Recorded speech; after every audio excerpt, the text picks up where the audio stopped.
போரை தாங்குமா பாகிஸ்தான் என்ற கேள்வி எழுந்திருக்கிறது. பீஸ் லவ்விங் நேஷனா இருக்கக்கூடிய இந்தியாவை போரை கையாளும் சூழலை நோக்கி தள்ளுகிறது பாகிஸ்தான் என்ற தகவல் நாம பார்த்து கொண்டிருக்கிறோம். இதனிடையே இரு நாடுகளுக்கிடையே பதற்றமான சூழல் ஏற்பட்டிருக்கக்கூடிய ஒரு நிலையில இந்த மாதிரியான ஒரு நீண்ட கால போரை பாகிஸ்தானால் தாங்க முடியுமா என்ற கேள்வி எழுந்திருக்கிறது. இது குறித்து பேசுவதற்காக செய்தியாளர் ராஜேஷ் இணைந்திருக்கிறார். ராஜேஷ், பாகிஸ்தானுடைய எக்கானமியை இந்த நேரத்தில் நாம கருத்தில் கொள்ள வேண்டியது மிக முக்கியமான ஒரு விஷயமா இருக்கு. அவங்களுடைய பொருளாதாரம் எந்த அளவுக்கு இருக்கு இந்த போரை கையாள்வதற்கு? நேற்று இரவு முதலே அங்கு தொடர்ந்து போர் பதட்டம் கூடுதலாக இருக்கக்கூடிய சூழல்ல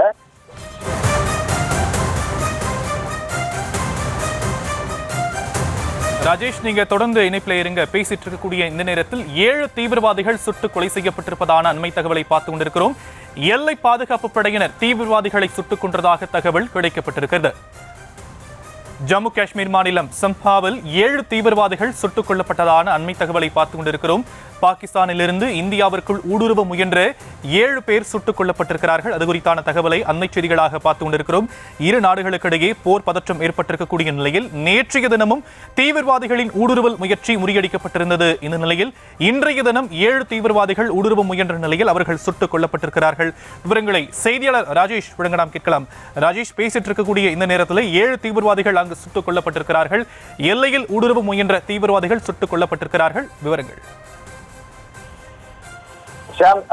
நம்முடைய எல்லையிலே 7 தீவிரவாதிகள் சுட்டுக் கொல்லப்பட்டிருப்பதாக அண்மை தகவல் கிடைக்கப்பட்டிருக்கின்றது.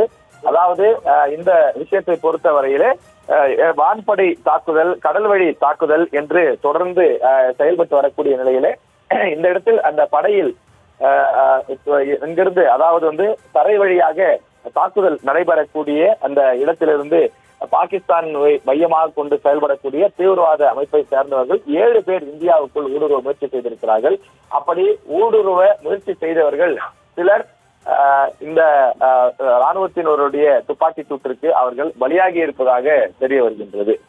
காரணம், அவர்கள் அந்த வான்வழி தாக்குதல், கடல் வழி தாக்குதல் எல்லாம் ஒருபுறம் இருந்தாலும் கூட அவர்கள் எப்படியாவது இந்தியாவை உள்ளே வந்து அடிக்க வேண்டும், எப்படி கடந்த 22ஆம் தேதி பஹல்காமிலே அந்த தாக்குதலை நடத்தினார்களோ அது போன்ற ஒரு தாக்குதல்களை நடத்த தீவிரவாதிகள் தொடர்ந்து திட்டமிட்டு வருகிறார்கள். அதனுடைய ஒரு நீட்சியாகத்தான் நேற்று இரவு முதலே அவர்கள் எப்படியாவது காஷ்மீரினுடைய பார்டர் பகுதிகளிலே உள்ளே நுழைந்து விட வேண்டும் என்று தொடர்ந்து முயற்சி செய்து வருகிறார்கள். அந்த பகுதிகளிலும் நம்முடைய ராணுவம் முன்பை காட்டிலும் கூடுதலான பாதுகாப்பை பலப்படுத்தி வைத்திருக்கக்கூடிய காரணத்தினாலே அது சாத்தியப்படாமல் தொடர்ந்து முறியடிக்கப்பட்டு வருகின்றது. தொடர்ச்சியாக கடந்த 3 நாட்களாக பாகிஸ்தானுக்கும் அங்க இருக்கக்கூடிய தீவிரவாத அமைப்புகளுக்கும் தக்க பதிலடியை இந்திய ராணுவம் கொடுத்து வரக்கூடிய சூழலில் அவர்கள் தொடர்ந்து கட்டுப்பட மறுத்து அவர்களுடைய முழு வலிமையை காட்டுவதற்கான முயற்சிகளில் ஈடுபட்டுக் கொண்டிருக்கிறார்கள். காஷ்மீரினுடைய எல்லை பகுதிகளில் நமக்கும் சிறு சிறு சேதங்கள் ஏற்பட்டிருப்பதை ஒருபுறம் பார்க்கின்றோம். அதே நேரத்தில் பாகிஸ்தானில் கடுமையான சேதங்கள் ஏற்பட்டிருக்கின்றது. அந்த சேதத்தை தொடர்ந்து இன்னும் ஊக்குவிக்க தேவை கிடையாது என்பதுதான் ஒட்டுமொத்த நாடுகளுடைய நோக்கமாக இருக்கின்றது. அதாவது போர் என்பது ஒரு தீர்வாக இருக்காது, எனவே அமைதி பேச்சுவார்த்தை தான் வேண்டும் என்பது உலக நாடுகளுடைய நோக்கமாக இருக்கின்றது. இந்தியாவும் அதைத்தான் முயற்சி செய்கின்றது. ஆனால் தொடர்ந்து பாகிஸ்தானும் அந்நாட்டு ராணுவமும் அங்க இருக்கக்கூடிய தீவிரவாத அமைப்புகளும் ஏறக்குறைய ஒன்று திரண்டு அவர்கள் ஓரணி போல செயல்பட்டு வருகின்றார்கள். இதுதான் இந்தியாவினுடைய குற்றச்சாட்டாகவும் இருக்கின்றது. இந்த நிலையிலேதான் எல்லையிலே ஊடுருவ முயன்ற 7 தீவிரவாதிகள் சுட்டு கொல்லப்பட்டிருக்கின்றார்கள். இன்னும் தீவிரவாதிகளை வேட்டையாடக்கூடிய பணி தொடரும் என்றும் ராணுவத்தினர், பாதுகாப்பு துறையை சார்ந்த அதிகாரிகளும் அறிவித்திருக்கிறார்கள்.